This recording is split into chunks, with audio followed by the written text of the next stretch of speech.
आज से लगभग 2000 साल पहले इज़राइल के नासर शहर में मरियम नाम की एक मेहनती और भली स्त्री रहती थी। यूसुफ नाम के एक धर्मी व्यक्ति से उसकी मंगनी हो चुकी थी।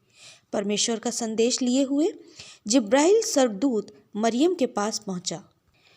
जिब्राइल स्वर्गदूत ने उस यहूदी स्त्री मरियम से कहा कि तुझ पर परमेश्वर का अनुग्रह हुआ है। देख, तू गर्भवती होगी और एक पुत्र को जन्म देगी और तू उसका नाम यीशु रखना, क्योंकि वह अपने लोगों का उनके पापों से उद्धार करेगा।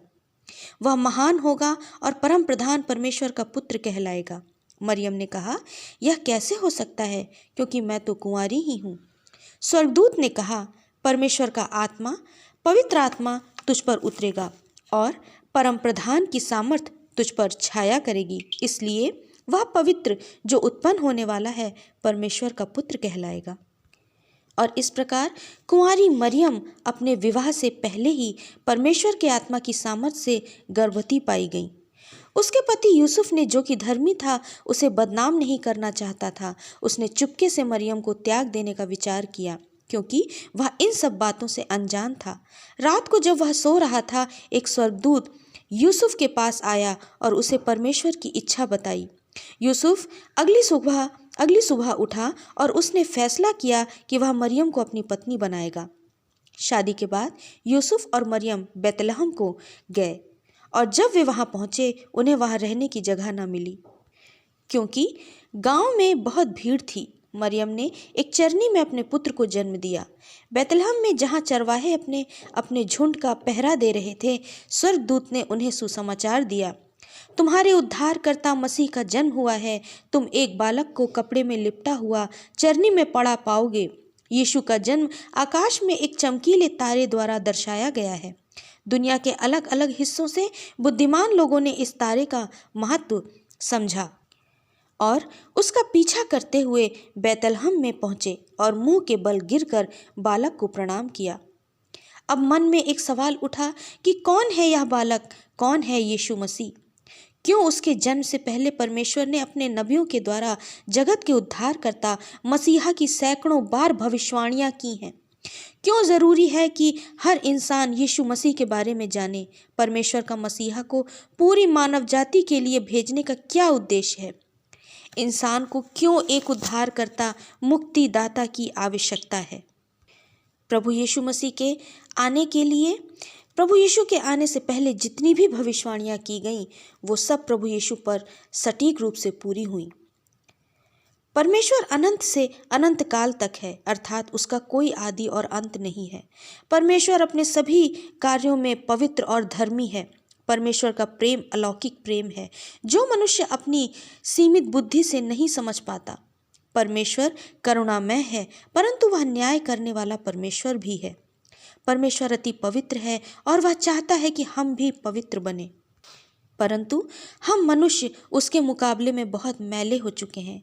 मैले होने का अर्थ पाप से है।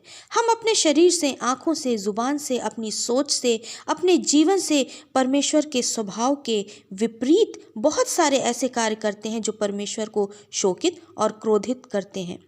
पाप के कारण ही परमेश्वर और मानव जाति का रिश्ता टूट गया था, क्योंकि ज्योति और अंधकार का मेल नहीं हो सकता। पाप का अर्थ होता है परमेश्वर की आज्ञाओं को तोड़ना। परमेश्वर की आज्ञाएं हैं जैसे कि माता पिता का सम्मान, झूठ न बोलना, चोरी न करना, धोखा न देना, चुगली न करना, ईर्ष्या न करना, क्रोध न करना, निंदा न करना, लालच न करना, भेदभाव न करना, व्यभिचार न करना, हत्या न करना। परमेश्वर के लिए धर्मी वही है जो परमेश्वर की आज्ञा मानता है, और जो आज्ञाएं तोड़ता है वह पापी है। इंसान शुरू से ही परमेश्वर की आज्ञाएं तोड़कर पाप में चला गया, अर्थात अंधकार में चला गया।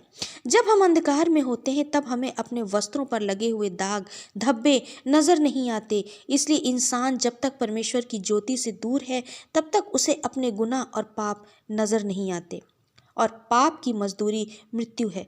पवित्र शास्त्र बाइबल हमें ये बताती है, ये लिखा है बाइबल में कि पाप की मजदूरी मृत्यु है।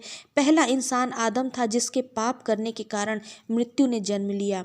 दूसरा इंसान यीशु मसीह है, जो कि परमेश्वर पिता का पुत्र है, जो मानव शरीर में पृथ्वी पर आए। प्रभु यीशु मसीह मानव शरीर में पृथ्वी पर आए, जो पाप रहित थे, पाप से अज्ञात थे, उनके एक ही बलिदान से उद्धार का जन्म हुआ। परमेश्वर जो कि अनंत करुणामय है, उसने हमें त्यागा नहीं, उसने पूरी मानव जाति के लिए एक मार्ग निकाला।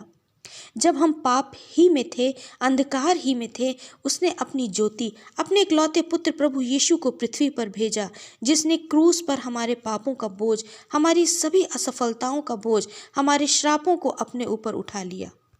मैं एक बार फिर से दोहराना चाहूँगी, परमेश्वर जो कि अत्यंत करुणामय है, उसने हमें त्यागा नहीं, उसने पूरी मानव जाति के लिए एक मार्ग निकाला। जब हम पाप ही में थे, अंधकार में ही थे, उसने अपनी ज्योति, अपने इकलौते पुत्र प्रभु यीशु को पृथ्वी पर भेजा, जिसने क्रूस पर हमारे पापों का बोझ, हमारी सभी असफलताओं का बोझ, हमारे श्रापों को अपने ऊपर उठा लिया। अपने लहू से उसने हमें धोकर शुद्ध कर दिया। यीशु मसीह इस जगत की ज्योति है। जो उसके पीछे चलेगा वह अंधकार में ना चलेगा, परंतु जीवन की ज्योति पाएगा। यीशु मसीह ही एकमात्र मुक्तिदाता है। प्रभु यीशु मसीह क्रूस पर परमेश्वर के प्रेम को प्रकट कर रहा था। वह क्रूस पर परमेश्वर और इंसान का पाप के कारण से टूटा हुआ रिश्ता अपने पवित्र लहू से जोड़ रहा था। वह क्रूस पर हमारे ही पापों के लिए बलि हुआ, गाड़ा गया और तीसरे दिन जीवित हो गया।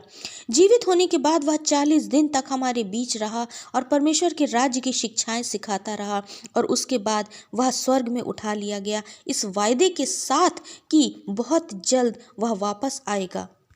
उसने हमारे पापों की कीमत अपना लहू देकर चुकाया है। यीशु मसीह ने कहा, मैं ही मार्ग, सत्य और जीवन हूँ, मैं जीवन की ज्योति हूँ, मैं जीवन की रोटी हूँ। जो इस रोटी में से खाएगा अनंत जीवन उसी का है। आज जो कोई भी परमेश्वर के सामने सच्चाई से अपने सभी गुनाह स्वीकार करता है, पश्चाताप करता है, यीशु मसीह को अपना मुक्तिदाता स्वीकार करता है, उसके लहू से मिलने वाली क्षमा पर विश्वास करता है, यीशु के बताए हुए मार्ग पर चलता है, उसका उद्धार हो जाता है।